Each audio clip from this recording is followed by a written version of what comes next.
Kami sebagai intervensi itu tujuannya hanya satu, mau membuat terang suatu perkara.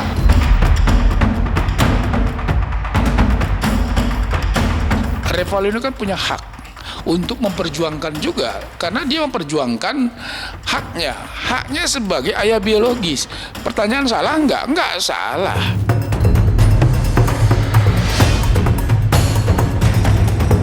Penumpang gelap, nggak kita pusingin sih. Jadi ya biasa aja lah, biarin aja orang. Saya pikir ngapain gitu loh.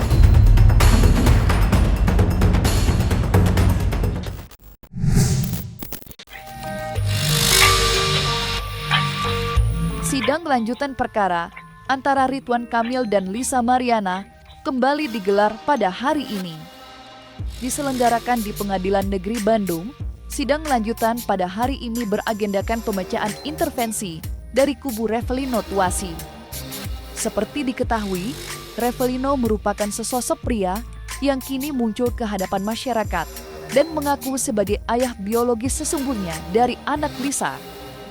Sontak saja, hal itu pun membuat masyarakat ikut merasakan hadirnya dinamika baru dalam perputaran perkara ini.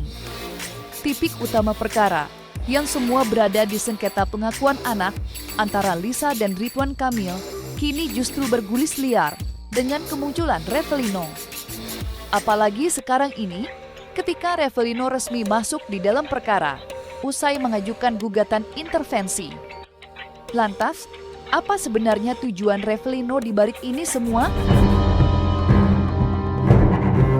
Kami sebagai intervensi itu tujuannya hanya satu, mau membuat terang suatu perkara. Artinya terhadap gugatan yang ditujukan kepada RK itu tidak benar.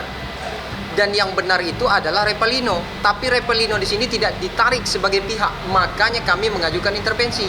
Artinya intervensi itu yang kami ajukan permohonan untuk satu-satunya menolak gugatan LM. Penumpang gelap, nggak kita pusingin sih. Jadi ya biasa aja lah, biarin aja orang. Saya pikir ngapain gitu loh. Namanya intervensi kan dia tuh ada hal yang dirugikan juga di situ. Kalau dia berbicara gembor-gembor mau ini, kenapa nggak dari dulu lah gitu. Terus janganlah numpang di perkara orang. Kalau dia perlu peran yang bagus, berbicara sama saya kasih peran yang bagus dia. Itu aja sih. Jadi kita nggak terlalu pusingkan kalau masalah intervensi itu kan nanti itu biar pihak pengadilan yang memutuskan bahwa dia bisa masuk sebagai tergugat atau enggak. Itu aja. Ya, artinya Revalino mengajukan intervensi, ya kita hormatin. Kenapa? Karena Revalino kan punya hak untuk memperjuangkan juga, karena dia memperjuangkan haknya sebagai ayah biologis. Pertanyaan salah nggak? Nggak salah. Kenapa dia memperjuangkan haknya selaku ayah biologis? Ini loh, saya ayah biologis, bukannya Pak Ridwan Kamil. Dan dia menyampaikan itu berulang kali dan siap tes DNA nantinya, kan begitu. Jadi kalau ada pihak ketiga Pak Revalino yang memang sampai saat ini konsisten menyatakan bahwa dia sebagai ayah biologis, karena apa? Karena dia berpacaran dengan Lisa Mariana. Dia juga mengaku berhubungan layaknya suami istri dengan Lisa Mariana. Jadi sebetulnya clear gitu loh. Langkah tegas Revalino untuk mengajukan gugatan intervensi memang menghadirkan warna baru di dalam rumitnya perkara antara Lisa dan Ridwan Kamil yang sudah terlebih dahulu berjalan. Namun pastinya, pihak Revalino memiliki alasan yang cukup kuat di balik itu semua. Ya, hingga detik ini, Revalino masih berkeyakinan bahwa dirinya lah sosok ayah biologis dari darah daging Lisa, bukan Ridwan Kamil. Apalagi, Lisa dan Revalino memang memiliki kedekatan di masa lampau. Lantas, seperti apakah pihak Ridwan Kamil menanggapi hal itu? Status Revalino dengan mengajukan gugatan intervensi sebetulnya ini menggugurkan seluruh apa yang disampaikan oleh Lisa Mariana di dalam gugatannya. Kami catat ada 3 poin yang paling penting di dalam dokumen permohonan dan gugatannya, intervensinya. 3 poin nih yang kami sampaikan. Pertama, Revalino sendiri di dalam permohonan intervensinya dan gugatannya menyampaikan bahwa dia itu berpacaran dengan LM. Dia berpacaran dengan LM, kemudian dia berhubungan layaknya suami istri. Itu ada di dalam permohonan dan gugatan intervensi dari Revalino. Itu satu. Yang kedua, bahwa LM sendiri menurut penuturan dari Revalino bahwa hamil di bulan Mei. Itu menurut Revalino, disampaikan kepada Revalino. Kemudian Revalino juga menyatakan bahwa anak yang dikandung oleh LM itu adalah dari darah dagingnya. Itu di bulan Mei itu. Setelah bulan Mei putus kontak, LM memutus kontak, tidak tahu kemana. Pada saat melahirkan baru datang, baru ketemu kembali. Artinya apa? Dengan rangkaian apa yang disampaikan oleh Revalino di dalam permohonan intervensi, jika itu benar, maka gugur seluruhnya apa yang disampaikan oleh Lisa Mariana di dalam gugatannya. Jadi ini kan sangat bertentangan apa yang disampaikan oleh Lisa Mariana dalam gugatannya. Jadi Revalino lah sebetulnya ayah biologis, bukan Ridwan Kamil. Revalino gembel ini tiba-tiba muncul gitu loh. Emang kita dulu pernah temenan gitu ya, lama nggak berhubungan, maksudnya nggak ada hubungan. Aku nggak tahu dia kemana, bahkan aku nggak tahu dia lagi di penjara gitu ya. Tiba-tiba nongol pas aku lagi viral, nge-DM dan mengancam. Bunyinya adalah, pokoknya gue nggak mau tahu kalau Selin itu anak gue, katanya. Jangan ya, muka anak gue cantik ya, lihat kan tadi nggak ada dia-dianya sama sekali. Terlepas dari apapun alasan Revalino, langkah hukumnya kini sudah resmi dimulai. Pada hari ini, gugatan intervensinya dibacakan di depan majelis hakim pada sidang lanjutan yang digelar di Pengadilan Negeri Bandung. Namun sayang, akibat kesehatannya yang belum dapat dikatakan stabil, Revalino terpaksa harus absen dari persidangan. Ia hanya akan diwakili oleh sang kuasa hukum, yakni Fikri Wijaya. Dan layaknya pihak Revalino, kuasa hukum Ridwan Kamil pun berjanji untuk hadir dalam persidangan hari ini. Hadir dong, karena kan undangan dari Pengadilan Negeri Bandung itu, undangan itu buat kita. Pihak intervensi diundang secara resmi oleh Pengadilan Negeri Bandung untuk agenda besok itu pembacaan gugatan intervensi. Seperti itu. Begitu. Jangan sampai jauh-jauh kita udah datang nggak datang, ya nggak? Kalau bisa kalian semua ikut menyaksikan pertarungan antara kehormatan, ya. Siapa yang mau belajar, Pak ya? Iya, harusnya Revalino itu hadir karena hari ini dia ikut, ya. Cuman karena dia dalam kondisi kesehatan yang belum stabil, kemungkinan kalau dimungkinkan besok siang dia akan nyusul. Berangkat dari sini pagi, mungkin nyampe di sana siang, atau nanti kita kabarkan, belum bisa dipastikan. Yang jelas Revalino itu siap tampil di hadapan teman-teman semua dalam waktu dekat ini. Mungkin hari Selasa atau Rabu dia akan press con. Mau ngapain ini kan penumpang gelap ini ikut-ikutan gitu kan? Apa yang dia menjadi kaitan antara gugatan kita dengan RK gitu loh? Kalau bicara intervensi kan ada kerugian yang juga diikut sertakan di situ. Ya nanti kita lihatin aja, karena tanggal 30 kan baru ikut semua nanti. Ya mudah-mudahan sih bisa out sih, itu aja sih. Biar nanti di pengadilan aja berproses sih kalau itu. Jadi nggak terlalu kita pikirkan kalau itu. Memang kita hadir tanggal 30 Juni hari Senin sesuai dengan panggilan sidang. Karena Pengadilan Negeri Bandung dalam perkara nomor 184 majelis hakimnya itu mengundang para pihak, baik penggugat maupun tergugat, dalam hal ini Pak Ridwan Kamil. Jadi kami selaku kuasa hukum akan hadir pada tanggal 30 Juni untuk adanya panggilan daripada Pengadilan Negeri Bandung. Kenapa dipanggil? Ini masalahnya adalah terkait adanya permohonan dari intervensi dari pihak Revalino. Ada gugatan intervensi dari Revalino. Nah, prinsip bahwa kami menghargai gugatan intervensi dari Revalino, karena itu haknya Revalino untuk mengajukan intervensi, dan itu diatur juga di dalam hukum acara perdata bahwa seseorang yang merasa punya kepentingan di dalam satu gugatan, dia boleh mengajukan intervensi.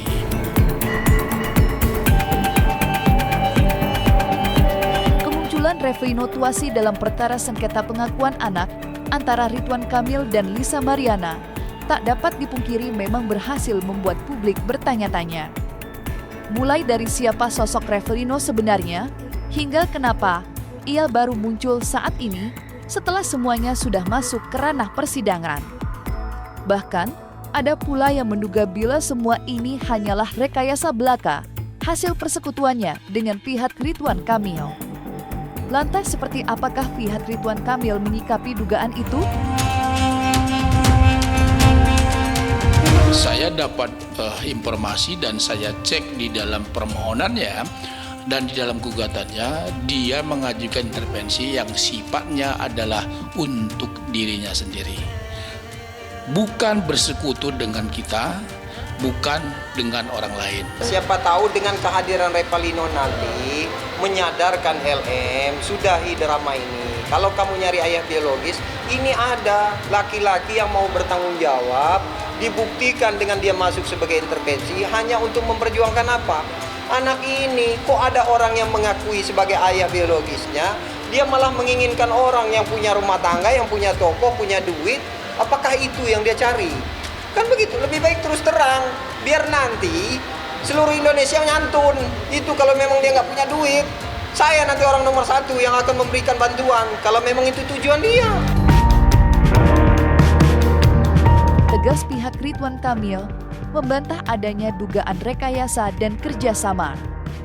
Dan di lain sisi, ia pun merasa kalau gugatan pihak Lisa tidak akan dikabulkan oleh majelis hakim.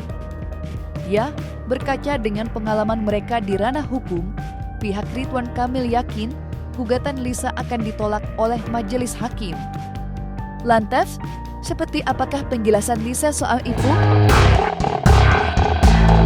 Dugaan kami, kalau kami baca gugatannya, kemungkinan besar gugatan dari LM ini pasti NO itu tidak diterima. Percaya kami, insya Allah, mudah-mudahan ini dengan tidak mendahului Tuhan yang Maha Kuasa, tapi kami membaca gugatannya ya berdasarkan pengalaman yang kami dapat bahwa kemungkinan NO, tetapi kembali lagi kami nggak bisa intervensi pengadilan. Mudah-mudahan tanggal 30 Juni nanti, besok, kehadiran Revalino itu mengakhiri drama, mengakhiri sebuah cerita bahwa Pak RK adalah ayah biologis, tapi yang ayah biologis sesungguhnya adalah Revalino. Senada dengan Muslim Jaya Butar-Butar, Fikri Wijaya, selaku kuasa hukum Revalino pun beranggapan, bila Lisa memperjuangkan peperangan yang sia-sia, ia tidak akan memenangkan apa-apa. Bahkan, Fikri sampai berkata, kalau pihak Lisa salah langkah dengan mendatangi LTAI lantas. Seperti apakah penjelasan Fikri Wijaya terkait hal tersebut? Kita kalau berbicara gugatan ya, sekali lagi saya sampaikan gugatan yang diajukan oleh LM itu ke Pengadilan Negeri Bandung gugatan yang tidak mendasar ya. Gugatan yang tidak mendasar artinya 1000% saya yakin akan ditolak. Kalau kaitannya LM membuat pengaduan atau laporan ke Komnas Anti Kekerasan terhadap perempuan dan anak, itu menurut saya kurang cerdas. Entah LM-nya yang kurang cerdas atau penasehat hukumnya yang kurang cerdas. Itu salah kamar, itu tempat membuat pengaduan terhadap orang-orang yang mendapat misalnya dan lain sebagainya, atau kaitannya dengan undang-undang perlindungan anak yang terjadinya menjadi korban. Itu boleh membuat pengaduan di sini. Kalau seorang LM, sekali lagi mohon maaf, saya menyampaikan statement ini, kalimat saya mengutip kalimat dia, transaksional kata dia, ya kan? Transaksional. Ani-ani no, simpanan yes. Perempuan inikah yang akan membuat pengaduan dan perlindungan hukum kepada Komnas Perempuan dan Anak? Kalau ke Komnas Perempuan kan hal yang wajar. Kenapa? Karena kan gini loh, klien kami ini kan perempuan, orang yang lemah. Dengan perkaranya ini kan bakal banyak lagi tokoh-tokoh yang nggak jelas akan hadir. Dan saya juga bingung ngapain berburu satu burung pipit dengan banyak senjata gitu loh. Jadi ya perlu pelindungan, ketika klien kami berbicara perlu pelindungan kepada perempuan, ya kita wajib untuk melaporkan ke Komnas Perempuan supaya bisa nanti memberikan solusi yang baik ke depannya dan melindungi dan mengawasi semua perkara yang berjalan maupun pidana ataupun perdata ke depannya. Sebenarnya tidak apa-apa ya, sebenarnya tidak apa-apa dia mengajak anaknya karena itu Lisa mengadu kan ya, dia ada pengaduan kan ke Komnas Perempuan ya dengan membawa tanda kutip anaknya sebagai yang dianggap sebagai korban gitu ya, sebagai korban bahwa dia tidak diakuin ayahnya, taruhlah seperti itu misalnya ya. Tetapi jangan salah, harusnya dia itu tidak mengekspos gitu lah, artinya ketemu dengan diam-diam, tapi yang nggak tahu ya teman-teman media kan ada aja ya cara untuk bisa mendapatkan informasi, tetapi harusnya si Bu Lisanya ini bisa mengkeep banget gitu loh, gimana caranya dia melapor tetapi tidak harus tanda kutip mengekspos anaknya gitu loh, kan bisa dilakukan itu gitu. Misalnya Komnas Perempuan bisa kok Komnas Perempuan yang hadir misalnya bisa kalau terjadi pengaduan dan Bu Lisa butuh perlindungan khususnya karena ada anak yang tanda kutip tadi menjadi korban, bisa dilakukan gitu loh, nggak harus Bu Lisa datang kemudian saya mau ke Komnas Perempuan mau lapor gitu kan, nggak harus seperti itu gitu. Toh hasilnya juga akan sama gitu ya, tetap akan disupport oleh Komnas Perempuan ya dengan segala cara ya untuk bisa membantu bahwa kalau memang anak ini perlu mencari identitas atau mendapatkan identitas siapa ayah kandung yang sebenarnya, pasti Komnas Perempuan juga akan melakukan pendampingan gitu.